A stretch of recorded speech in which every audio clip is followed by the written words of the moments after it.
Hello everyone, thank you for joining us. I'm really excited for this session. So welcome to the Equality and Diversity workshop. So personally, I believe equality and diversity underpins everything that we do in construction management. If we don't attract, retain, develop the right people, we just don't have good ideas, we don't have good design, we don't have good operation, we don't have good everything. And without equality, diversity, inclusion, we don't find the right people, the best people. And so that's why these conversations for me, I think, are really important. I just want to be able to let you know that you can get the links to the papers below. And if you want to raise your hands, if you have a question, feel free to do so, I think, on the left-hand side of your screen. Make sure that if you're having questions that you raise them in the chat when you're thinking of them so that we've got them there and ready. But you can also raise your hands and I'll promote you to ask you to speak those questions after the sessions. The way I'm going to run is that each session is going to have 20 minutes, about 5-10 minutes on the presentations, depending, and then about 10 minutes for questions after. If we don't use up all of that time for the specific papers, we'll just have a bigger debate at the end. And so we've got 3 great papers today. The first is going to take a look at the role of universities at retaining women in construction and the built environment.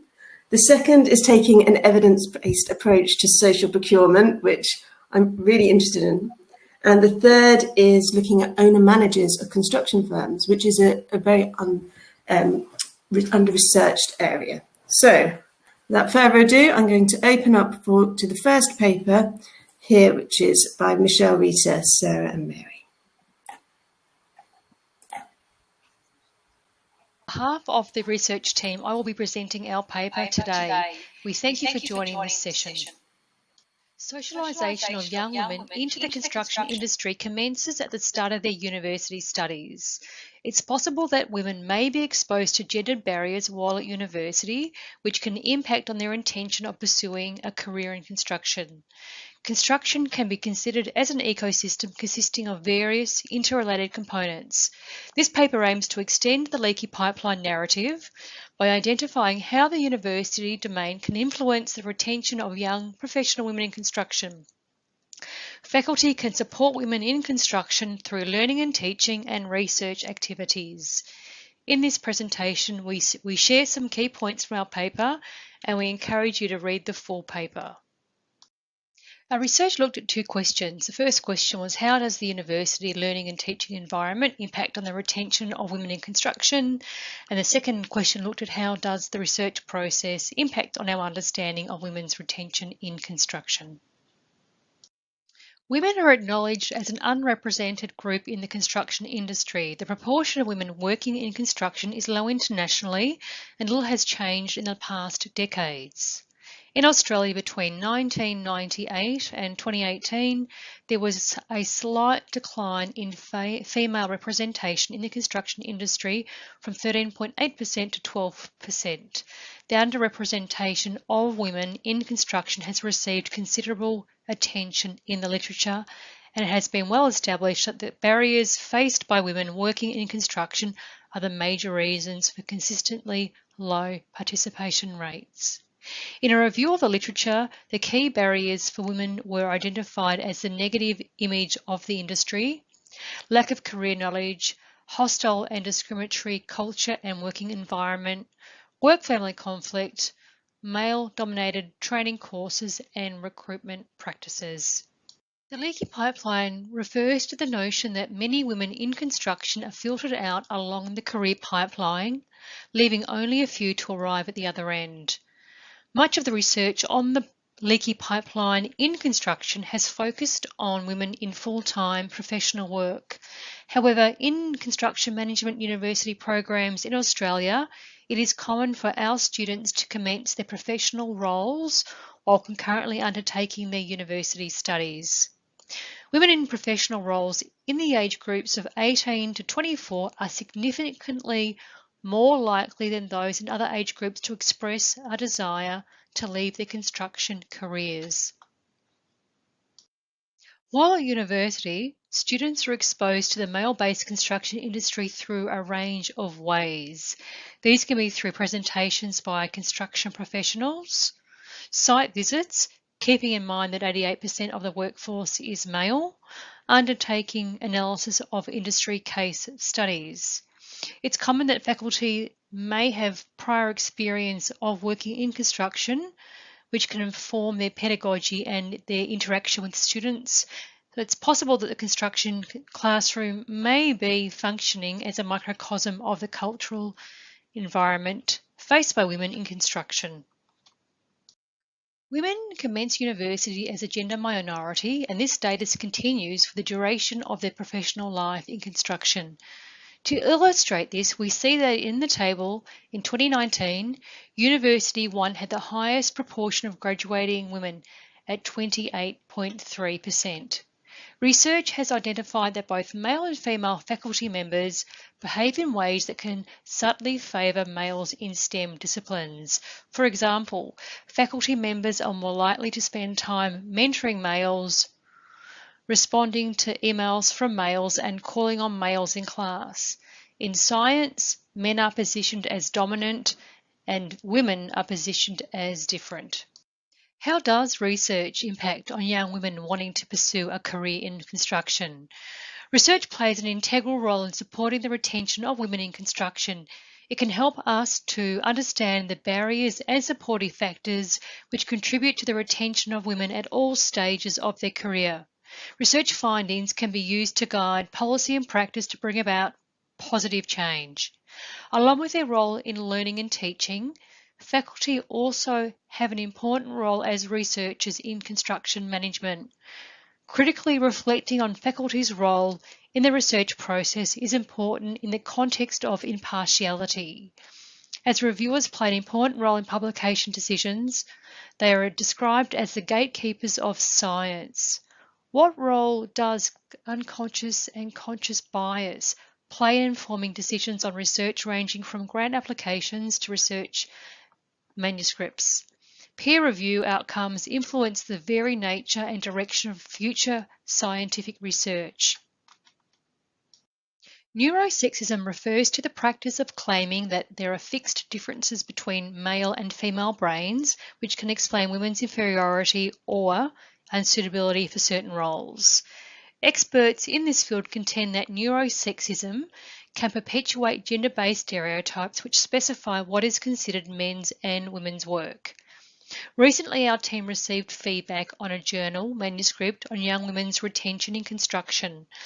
The team and our wider network reflected on this feedback and we share our experience. Importantly, we don't claim that this represents the wider construction management research community. However, it appears that neurosexism may have informed this review. What is considered underrepresentation in construction? What is the ideal percentage? By thinking that the distribution should be 50-50 or any other percentage, one would be undermining or ignoring that the brain by gender could be wired differently. The paper went through a second revision and we received an additional comment from another reviewer.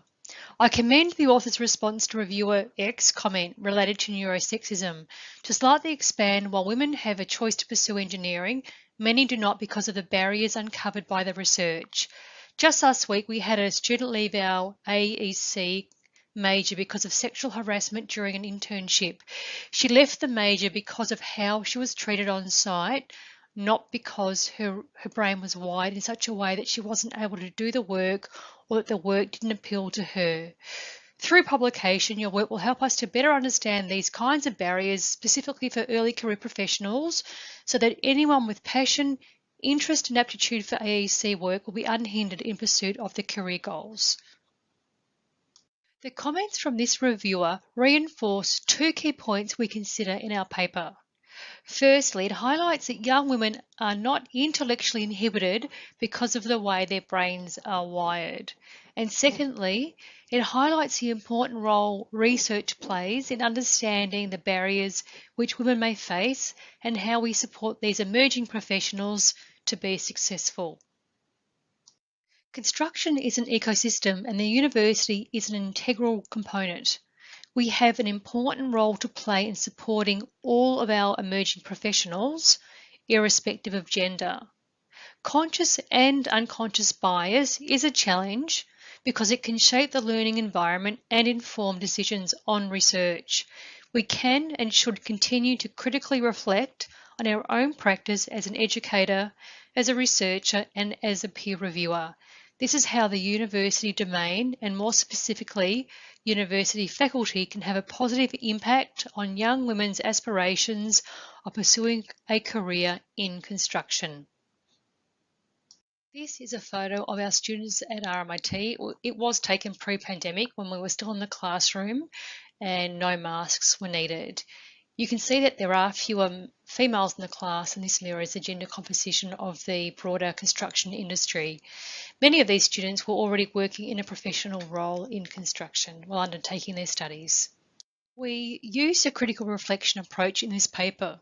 Critical reflection is an examination of our own practice in relation to a specific context. Therefore, we are not able to generalise our findings. However, our paper does highlight some important considerations for progressing the retention of women in construction and the role that we play as university faculty. Thank you for listening to our presentation, and we look forward to continuing this discussion with you. Thank you, Michelle. I really enjoyed that. I particularly liked how clear, well laid out the presentation was, and the fact that you incorporated reviewers' comments. I don't think I've seen that done before, and I really, really enjoyed that.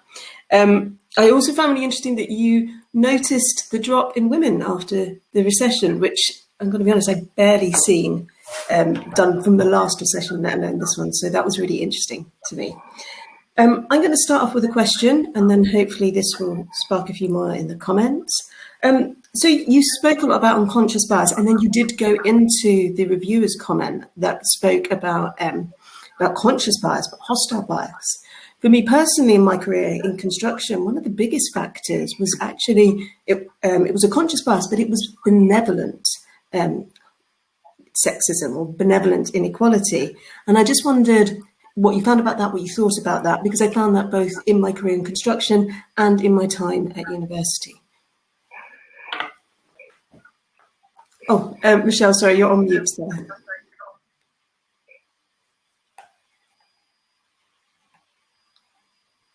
Thanks. Just getting used to this system, it's a bit clunky. Thanks for the question. Well, based on the feedback we got from the paper, it was hard to tell whether it was conscious or unconscious, but it did seem like it was conscious to us.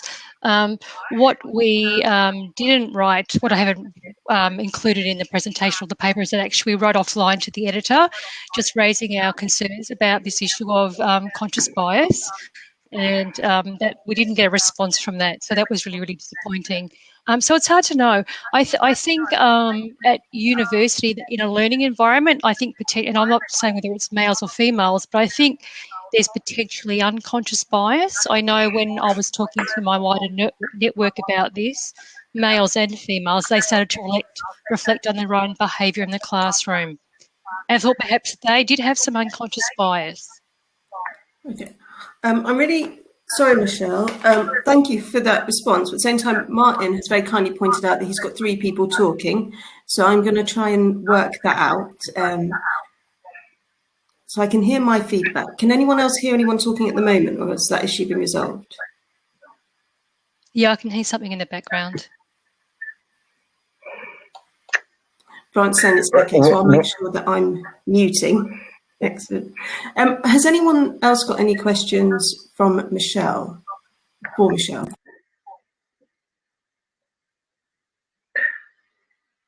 Maybe I can ask one, Chrissi, just to keep the conversation going. Michelle, have you any positive examples? I think one way that we can sort of help in change is actually to sort of prioritize positive examples of things happening that will be good for the projection of women in the profession.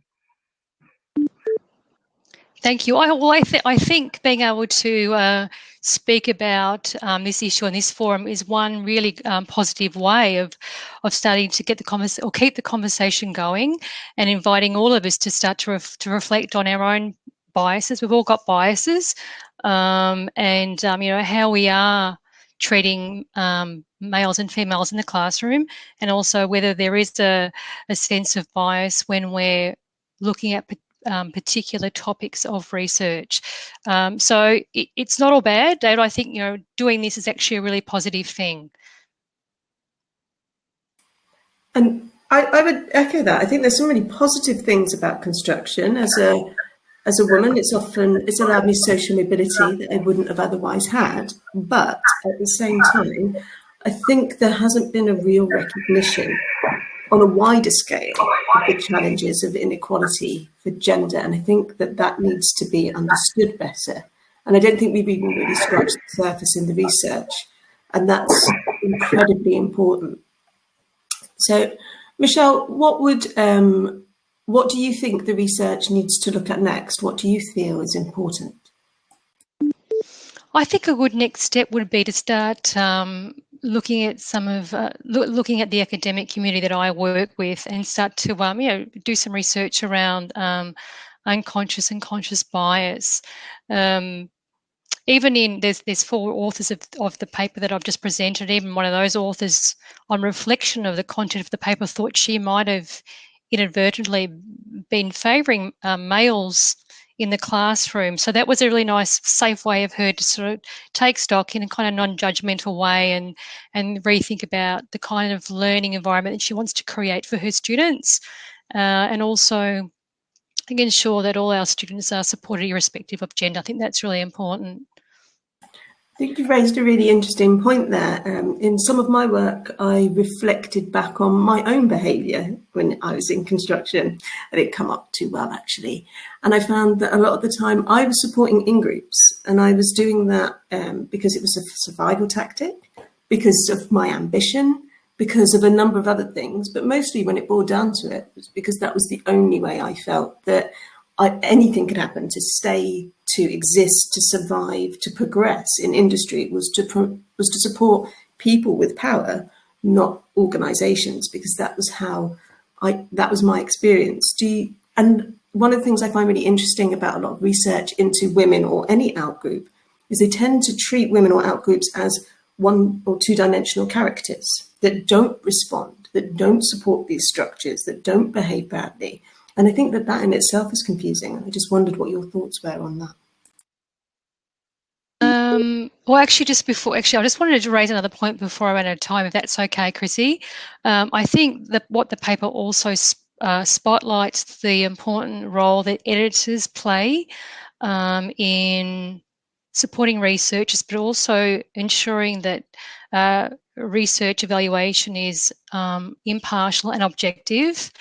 And it was disappointing to us that our offline feedback to the editor of I won't name the journal, was ignored.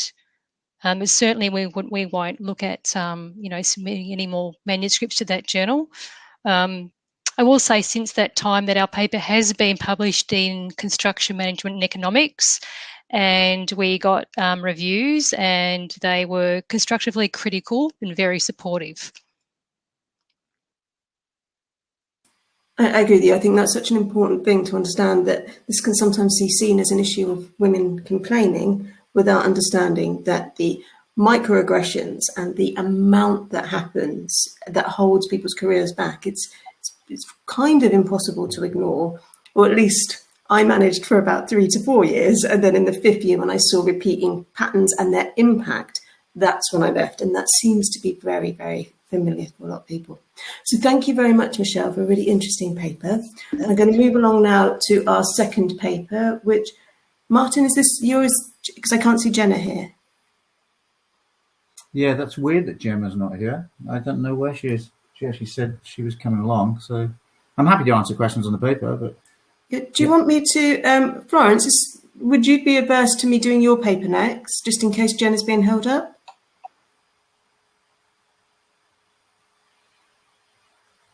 Since I'm not getting a reply from Florence, I know her mic is on. I don't know if she knows. Oh, sorry. Yeah, I mean, Jemma just said she's here. So she did. Excellent. Right. Then I'll play your paper and promote you. Brilliant. Thank you. So Anna is here as well, so she will be presenting after Jemma, I think, because Excellent. Jemma I'll promote that as well. is Right, in the room. without further ado, let's pop this one on. Thank you. So where is Hello, my name's Jemma and I work for End Youth Homelessness Cymru. End Youth Homelessness Cymru is a cross-sector collaboration aiming to end youth homelessness in Wales and the UK by 2027. And I'm here today to present the paper Designing Theoretically Informed and Evidence-Based Social Procurement Programmes in Construction, a Capability Empowerment Approach.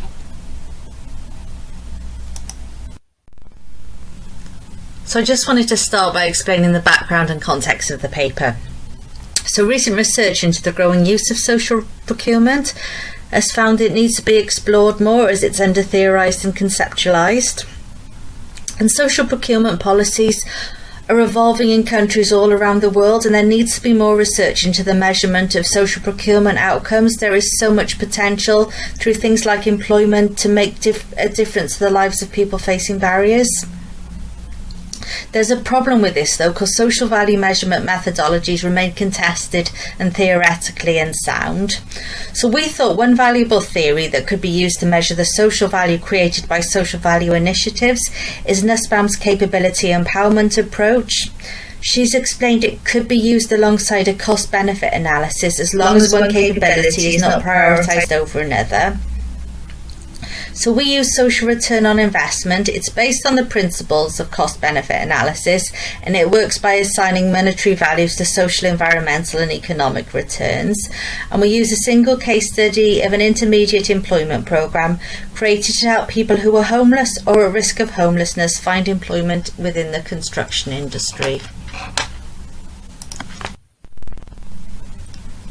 Before I move on to our theoretically informed SROI of a construction employment programme, I just wanted to briefly talk about the homelessness prevention typology that underpins all EYHC's work. So Fitzpatrick and others have developed a 5-part homelessness prevention typology. It looks at the interventions needed at specific times to prevent homelessness. EYHC have put a youth lens on this typology, and I'm going to briefly explain it using youth-specific examples. So firstly, universal prevention. Now this is about preventing or minimising homelessness risks across the whole population. An example of this would be building enough affordable homes for young people. Secondly, targeted prevention. Now this is early stage prevention focused at groups at higher risk of experiencing homelessness. So an example of this would be a pathway from state care into sustainable housing for care leavers. Thirdly, crisis prevention. Now this is the prevention of homelessness likely to occur within a foreseeable time period, and family mediation would be a good example of that.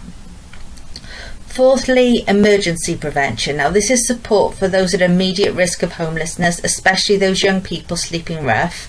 An example of this would be community hosting such as Night Stop. Fifthly, recovery prevention. Now this is the prevention of repeat homelessness, and Housing First for Youth would be a good example of a model that helps young people sustainably move out of homelessness. So the construction employment programme we evaluated for the SROI was an example of a targeted employment programme because it was aimed at young people at a higher risk of experiencing homelessness.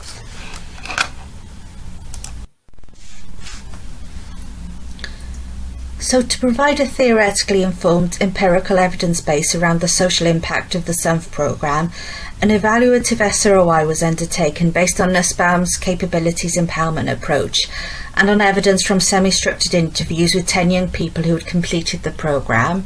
So the SUNF programme provides individualised and tailored support and the chance for young people to progress to a 26-week paid work placement in the construction industry.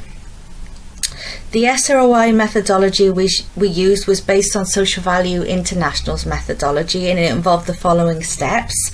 So step 1 is about establishing scope and consulting key stakeholders. So once scope was established, semi-structured interviews were conducted with participants to explore the impact of the programme against each capability variable. Data was supplemented by programme evaluation forms that had been completed during the programme. Step 2 is about mapping outcomes. So a theory of change for the SUNF programme was developed, showing the relationship between inputs, outputs and outcomes. Step 3 is evidencing and valuing outcomes. So the semi-structured interview data was analysed to identify programme outcomes for participants using inductive and deductive thematic analysis based on a coding framework using Nussbaum's capability categories, followed by desktop research to find and apply the most appropriate financial proxy for each outcome. So step 4 is about establishing impact. So desk-based research was conducted to establish deadweight, and deadweight's what would have happened anyway. Displacement, and that's about which activities were displaced by the activities. Attribution, who else contributed to the change.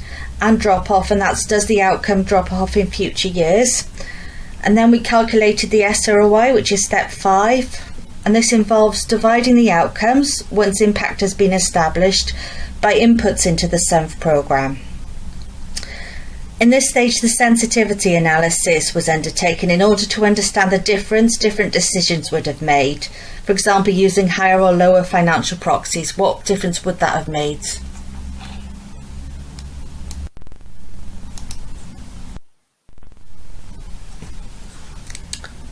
So step 2 is a theory of change, and this is the theory of change for the SUMF programme.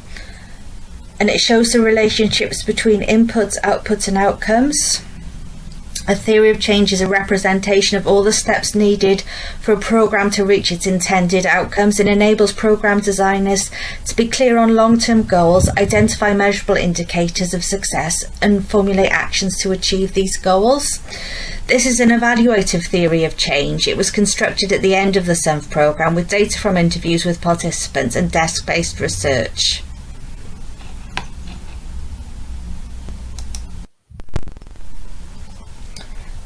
Step 3, evidencing and valuing outcomes. Once we select the outcomes, we need to do desk-based research to find the most appropriate financial proxy to value each change. Government reports and SROI practitioner reports are a good source of data for this to get financial proxies. In housing, we've also got databases such as the HACC database. So if we use the example of homelessness, a UK government report from 2012 valued the cost of homelessness from £24,000 to £30,000, and the HACC database valued it at £24,467. We actually selected a value from a DePaul UK report of the Night Stop Service, and they value homelessness for a young person at £26,000, and we're talking about young people in our report, so we think that's the most appropriate value to use. Now, the slide also shows step 4, which is establishing impact. Again, I'm going to use the example of homelessness. So if we use the figure from the HACC database, valued at £24,467, they suggest that figure has no deadweight, but we think that change was because of employment. We think homelessness was prevented because the young person went into employment. So we use a deadweight of 15%. And this is what HACC recommends for a change because of employment. So if we use this HACC figure with no deadweight, it increases the SROI ratio from £3.8 to £3.15.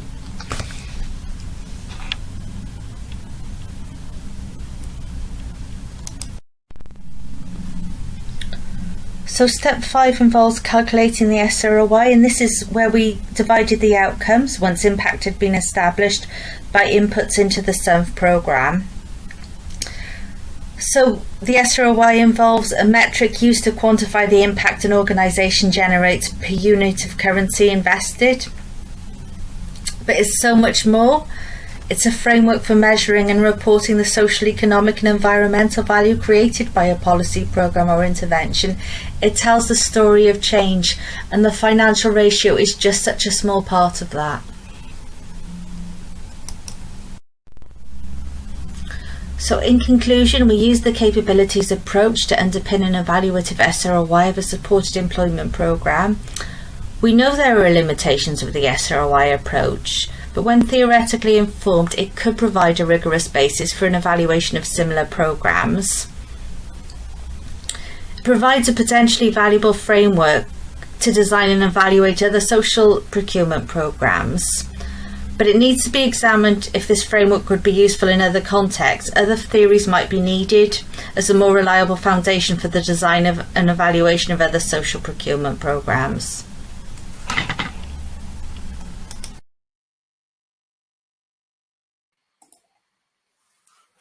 Excellent. Thank you very much, Jenna. Hopefully if Jenna and Martin can turn their cameras and mics back on now. Personally, I really like seeing a paper on social return on investment. I see it a lot wider, and I think in business, but I don't see much of it specifically related to social issues, specifically in construction. So that was nice for me. And I really like the application to real life. Now, I wonder first, I've got no comments in the chat. David, did you have any questions that you wanted to ask? Yes,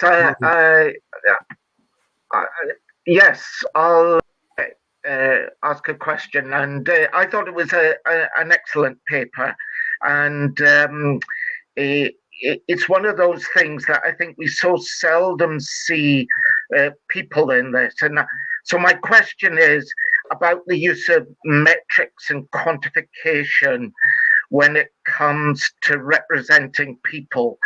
And I know both of you, Jemma and Martin, are very aware of people in this, but do you find that this tool of quantification really does help with the governments, the authorities and everything to help you help people? Shall I go? Can you hear me? Yay, the computer's working. Yeah, I think it does help people, and I think we've got to be careful. It's about giving people a voice, and it's not just about the financial ratio, but they're actually adding a new principle to SROI, and they're talking about how stakeholders are meaningfully being engaged in the SROI process as well. And instead of calling them stakeholders, they're calling them rights holders and moving more towards a rights-based reporting for the users of services. And I think that's a step in the right direction, because so many of these have been very technical, and they've missed out the people really. And I think it's easy to get caught up in the technical stuff, and there's so much that needs to be fixed in the approach, and we acknowledge that it's not perfect at all. But yeah, I think it needs to be worked on, but in its truest form, it needs to be, based on the citizens, the right holders of the service, and money just represents the changes that have happened to them in a way we understand. Can I say something as well? Got a question for you. Can you hear me? Oh, sorry, Martin, did you want to add something there? Yeah, we can hear you. Oh, yeah. Can you? Oh, you can. Fantastic. Yeah, Dave, I was anticipating that question. We both were, actually. I think there's a real danger of this is the problem with SRI. People overly focus on the actual ratio, and this is actually one of the criticisms of the approach. In reality, SRI is actually a blended approach where you use a variety of quantitative and qualitative methods. Unfortunately, because it's converted to a dollar value, Jemma and I are always arguing about this. And debating, the process by which we actually arrive at that value, which is actually what we're trying to do in this paper. We're actually trying to make it robust, because it can be so random. The SRI really is an approach where you're trying to tell a story by using quantitative figures, dollar figures, pound figures, but also you're trying to tell a story about the change that's happened by using qualitative methods such as focus groups and interviews and documentary information alongside that. So you put all of that together and you tell the story, and that's the power of the approach. And I think it's really dangerous to focus on the actual ratio itself and the process of converting everything to a dollar figure, which I think is a bit of a distraction with the technique. Unfortunately, I think grossly oversimplifies the power of the technique. So I don't know if that answers your question, but I think we're actually on the same page, actually. And Jemma and I are constantly arguing about this. So what we're trying to do in this paper is give it some robustness, actually give the actual process of developing the SRI approach some theoretical robustness, so that it's actually less open to those sorts of questions. Thank you. And I think it's such an interesting thing because if we look at the way that we decide whether we should build a building or not, mostly it's good enough to have numbers and to have ratios, and nobody questions that. But then suddenly if we talk about these other factors that we're trying to gain support for, the same measures aren't allowed suddenly. So that makes me ask, why do people suddenly question this? Is it because they're trying to downplay the need for this in the first place? That's just my cynical mind. Well, actually, only academics question it. I don't know, People in industry will not question it, and government policymakers will not question it, which is why it's there. It's a tool, isn't it? It's a tool for a specific job and aim. And I think that's all it has to be seen as. Well, that's the problem. Yeah, anyway, there we go. So we can talk about... Yeah, sorry, I didn't want to get you onto my horse when we've got from Florence. So Florence is, and I'm going to read this out for Florence. Florence, please turn your mic on if you'd prefer to ask the question yourself, which I know that you've mentioned your... So if you'd like to ask your question, Florence. Oh, it's written there, but I just thought it's interesting enough when you say, it's just a figure, it's just a distraction, and now you're adding this robustness to it by saying that it's got to be theoretically informed.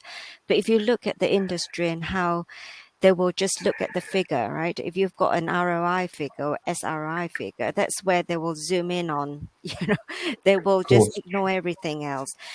But putting aside, this idea that, okay, it's just a figure, we need to look beyond that. And how would that work in practice? How do we expect the industry to be spending the time, working maybe alongside academics or having, how could they be theoretically informed? How do we get past the impasse of, they just want to get their hands on the numbers? That's just a, it's just a good question. Just a reality, isn't it? I mean, you said this yourself, Martin, that is just something for academics because we can. No, I didn't say that actually. Sorry. The answer to your question is that. Oh, sorry. Yeah. The answer to your question is that the way we'll get them past the SRI ratio is to engage with them as academics and to educate them. And in fact, it's really interesting, and I'll shut up in a minute and let Jemma talk. In Australia, the Treasury's actually rejected SRI as a methodology because it understands the limitations of the approach. So there are already people questioning the value of the SRI approach in Australia, government policymakers. So the Social Value Bank, this is Daniel Fujiwara's Social Value Bank, is actually set up in Australia. Although Daniel Fujiwara's approach works more on cost-benefit analysis than SRI. In fact, it's entirely based on cost-benefit analysis. The government still has problems. It understands the limitations of just focusing on the numbers. So, but there are companies, as you say, that will just jump on the bandwagon and say, look, we're producing a social return on investment of 7 to 1 on our project, and therefore our project's better than your project because it's only 5 to 1. That's a sort of short-term. That's a sort of short-term thinking, shallow thinking. We've got to try and educate them to overcome. Anyway, Jemma's view beyond that. This is a difficult one for me because the Summerdham Line project was an expensive project, and we need to prove the value of it in terms. So I wrote it kind of from the perspective of the charity looking for funding for the Summerdham Line project to keep it going, because it is a very expensive project, but it makes a real difference to young people's lives. And there is cost savings to government departments as well as a result of the project. So we need to find a way to demonstrate these cost savings to government departments. And I guess that's where I'm coming from with it. So the SROI ratio as such isn't the thing. It's we save the criminal justice system this amount of money. And so I guess that's where I'm coming from in terms of explaining the value that the project has. And this is one way we can do it, that policymakers will listen.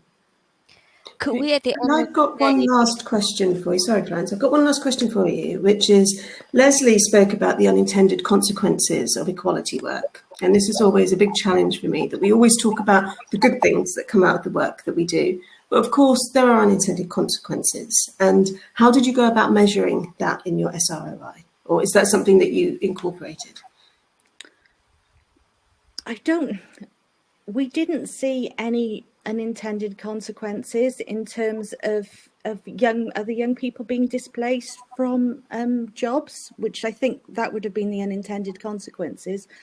I think the project was good in terms of because we paid the young people directly, a lot of employers took them on that wouldn't necessarily have been able to take them on otherwise. And this isn't in the paper, but a lot of SMEs and one-man bands were able to take young people on, and they did offer them progression and apprenticeships and things like that.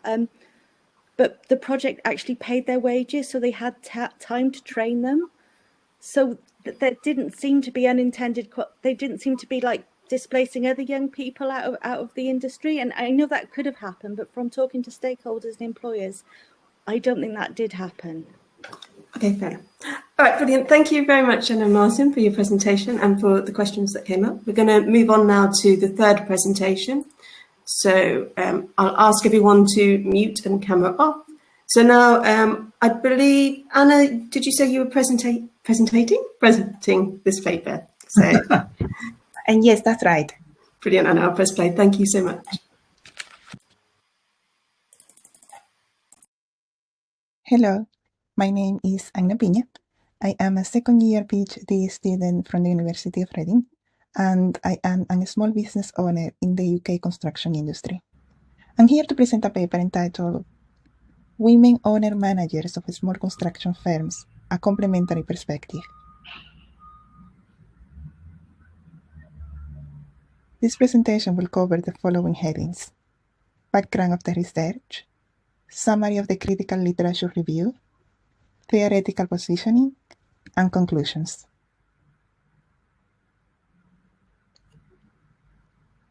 Background.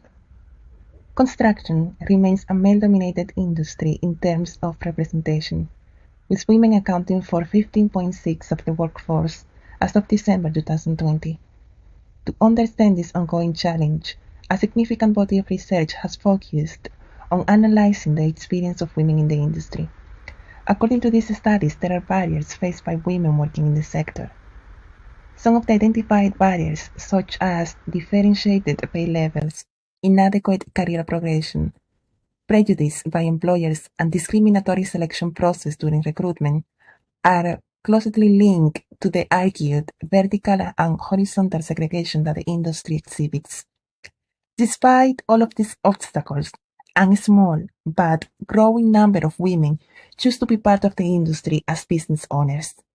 And whilst certain barriers are often outside women's control when they are in employee roles, research suggests that women owner managers have more autonomy than do employees. Hence, exploring the experience of women owner managers offers a complementary perspective to the ongoing discussion of gender in construction.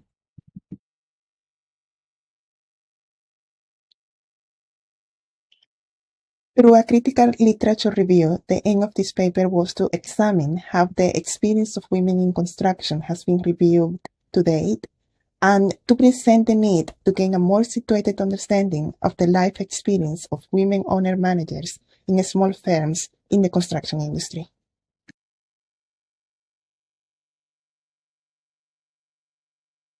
Literature review. A large part of the literature on women in construction focuses on identifying the barriers preventing women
from entering and remaining in the industry.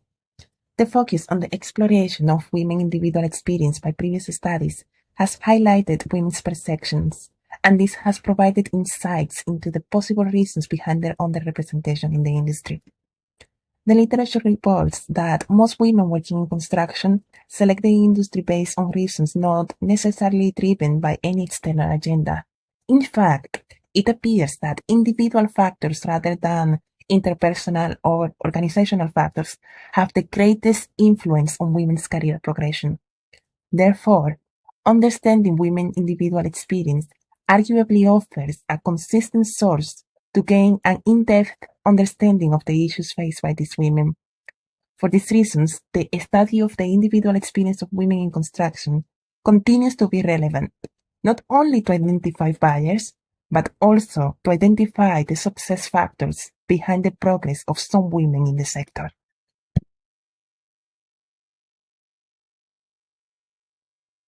Another theme found in the Women in Construction research is its focus on the exploration of the experience of women in employee positions. This approach has mostly focused on the challenges that these women face in these roles.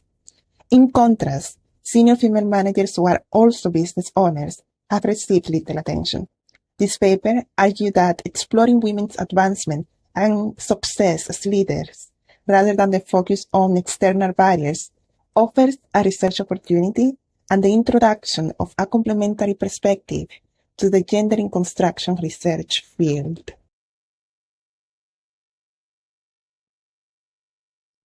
Research into women owner-managers have often been carried out in the context of multiple industries, with limited research dedicated to the understanding of the connotations of gender in sectors like construction.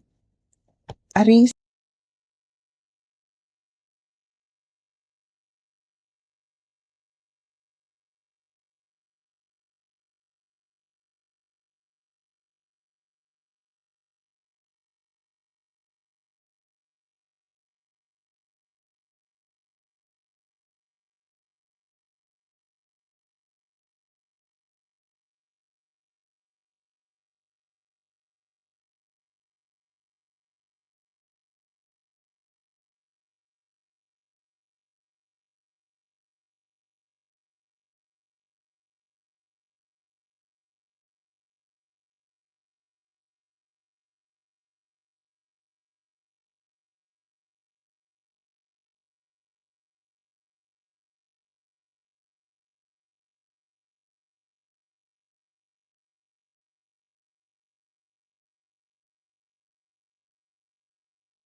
that calls for a focus on the particularities of construction is that the industry is largely composed of small and medium enterprises, with over 98% of UK construction businesses being small or medium.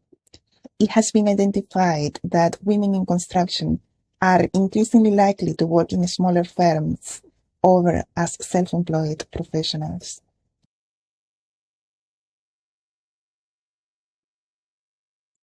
In addition, construction has one of the highest number of family firms in the UK.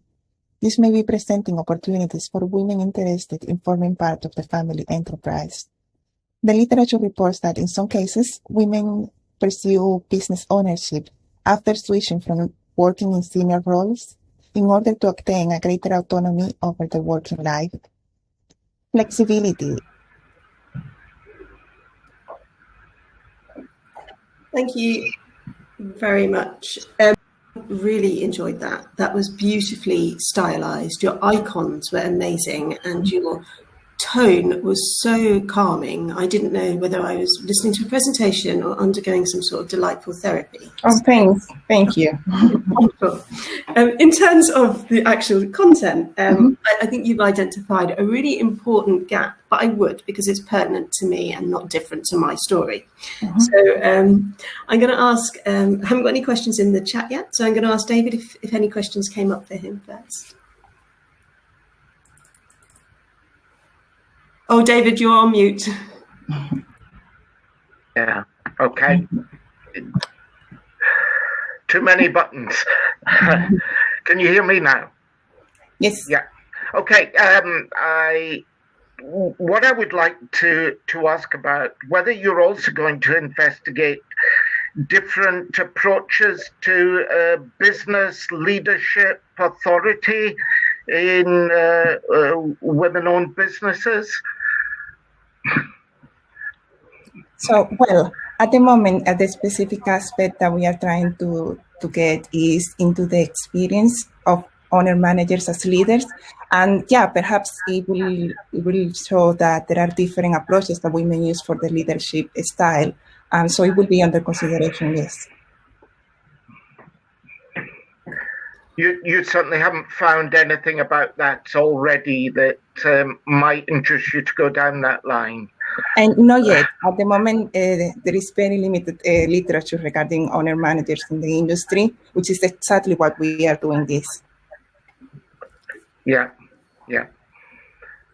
So one of the things, a good few years back now, probably like 2014, 2015, I noticed that all of the presidents, or the predominant number of presidents for REBA, ICE, CIOB, were men that were part of larger organisations. And all of the women presidents, by I think one or two, were women that owned their own smaller to medium-sized businesses. And I found that very, very interesting. And I wondered if it was a statement about progression within our industry. So one of the things I wondered if you would be looking at, or if you had any thoughts on this far in your work, was one, how much of a reaction starting your own business is? Like, would there be a preference to have stayed in the original roles? Is starting your own business predominantly a reaction to that glass ceiling? And I think you've covered that bit. And two, does starting your own business as a woman, do you feel more likely to aid progression within the sector? Okay, so what we uncovered during the literature review is that women who become owner managers in other industries other than construction, they do so because of trying to get flexibility and going through the glass ceiling. And the experience that they have expressed is basically that their career have progressed just because of owning their own business, and they have more control, let's say, over their career. So that's definitely will be interesting to see whether that actually applies to women who are owner managers in construction. And since you've raised it, and I can see Martin's turned his camera on, so I'm going to ask if Martin's got a question in a second. But you mentioned the glass ceiling, and I've always had my suspicions about that ceiling. Not because I don't think it exists, but because I don't think it ends. The implication that it's a ceiling kind of implies that, you smash it, and then the world is sunshine and flowers. And I'm suspicious that that's not necessarily true. And I wonder if you have thoughts on that. I completely agree. I believe that even though there are women who become owner managers, they also have faced their own barriers and their own difficulties in their roles. I myself, as an owner manager, I can tell that. It's not just that it's all perfect and brilliant. I'm the owner of a small business, so I can do whatever I want, and I don't face the social aspects of reality. But we've still got to tender and get our voice heard, right? So, Martin, did you turn your camera on just for our pleasure, or have you a question? Yeah. Oh, hardly. I'm drinking a glass of wine here, so I'm on my fourth glass of wine here. Then we definitely want to hear your questions for you. I'll pause over mute just in case. Okay, Anna. Can I just add something? I'm on Florence. If I can just get Martin to ask his question, and then I'll go straight to you, Florence. Yeah. I'm just interested how many owner-managers. I can still hear the presentation, by the way, in the background, but anyway, how many owner-managers, Anna, have you actually found exist in the construction industry? Mm-hmm. I'm So, assuming well, that's where you're aiming your PhD down the line. At some point, you're going to be talking to owner-managers. that's right. But do you mean like So I would have thought statistically that's how quite many there rare. are, or if I have met some other women owner managers? Just how many are there? Because I would have thought they're quite a rare. That's the thing. It's not really really that rare construction. because the statistic information that we have at the moment says that although there is only 6% of women who own their own business, when there are also women who are owner managers in a partnership with men, and also when there are owner managers in a minority. So at the end, we have 43% of owner managers in the construction industry in small and business and medium enterprise. So it's quite a significant percentage, I will say. So I'm just. Do you know how that broadly? Yep. Okay, Do sorry, you know how David, that statistic is produced? Pardon? How is that statistic produced? Is it from a sort of business reporting that there is a woman as one of the directors? Is Correct. Yeah, that's right. Where the statistic is? The statistic comes from the labor force survey, and they specifically asked the business owners whether there is a woman as an owner manager, or there is a woman in a partnership, or there is a woman in the minority as director. Yeah, there might be some challenges to where what the meaning of that statistic is and why it's so high. And Florence, sorry, you wanted to make comment? Yeah, just to jump in on the numbers there. I mean, initially when Anna was wanting to look at this owner managers, we really struggled with trying to understand what is owner manager. You know, how do you define this, and how would you how would you look at it without, like you say, David, all this, these partners, this sort of directorship, being part of the mix as well, and that could inflate the numbers considerably. And we looked at also a lot of small, medium construction firms have got husband and wife partnership, and sometimes the wife is there, just as a name, but not really doing very much other than making tea or whatever. I don't know. This is something that we talked about. And so at the end of the day, I think we wouldn't really know until Anna goes out there and do the field work. It remains, like I say, at the moment, the statistics is neither here nor there. It also comes down to how Anna think about, who to include and why we are excluding some of these, firms. And it's not something that can I ask you another question? It's set in stone yet, because it's just very difficult to come to grips with who these people are. Okay, so we're at 11:15 now, so I'm going to have to put a close. But just to say, there are also husband-wife management groups where the woman is doing the predominance of the work, and the husband does tactical work, like delivers construction, but the woman's doing the strategy. Exactly. But that's actually not valued in the same way as it would the other way around. Yeah. So it's complicated as an issue. Yeah, we understand. Sorry, Florence, that was my end statement. So now to close. Just because we're on 11:15, so just to keep us to time, thank you very much for our three presenters today. I very much enjoyed all three presentations and the comments that came from them. I think quite neatly, the first paper spoke about challenges that we had in the construction industry. The second paper looked into how we could kind of measure those challenges, if just to sell the idea that something needs to be done. And the final paper, for me, did look as well at the challenges, but also looked at some of the solutions individuals took themselves to overcoming those challenges. So thank you all very, very much for the interesting session. And I think, is it lunch next? I'm sure. See you all there. And thank you very much for David for being there to to help and step into the breach and asking some great questions. Thanks, David. Thanks so very much. Chrissi. Bye, everyone. Bye-bye, Great to see you everyone. again. Take care. Bye. Bye.